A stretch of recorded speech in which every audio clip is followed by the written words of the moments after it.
संगमनेर तालुक्यातल्या रहीमपूर येथील ग्रामपंचायत हद्दीतील गट क्रमांक 314 मधील जमिनीवरील अतिक्रमण काढण्याबाबत ग्रामपंचायत सदस्य बाळासाहेब वरपे आणि मीना मोरे यांनी गेल्या 2 दिवसांपासून संगमनेरच्या तहसील कार्यालयासमोर उपोषण सुरू केलं होतं। बुधवारी 6 मार्च रोजी संबंधित उपोषणकर्ते आणि प्रशासनात चर्चा झाली। तात्काळ ग्रामपंचायतीच्या मूळ दस्तऐवजावरून खात्री करून हे अतिक्रमण झालं असल्यास ते तात्काळ काढून टाकण्याचं आश्वासन यावेळी देण्यात आलं। या आंदोलनाविषयी बाबासाहेब वरपे यांनी माहिती दिली आहे।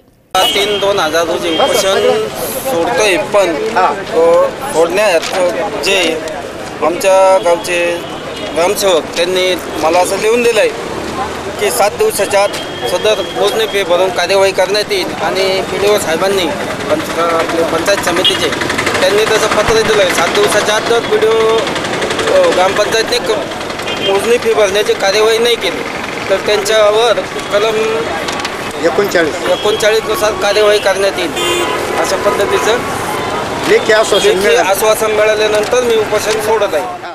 दरम्यान नायब तहसीलदारांच्या हस्ते सरबत देऊन हे उपोषण स्थगित करण्यात आले। सी मूव्हीज अँड न्यूजसाठी कॅमेरामन सुखदेव गाडेकर, संगमनेर।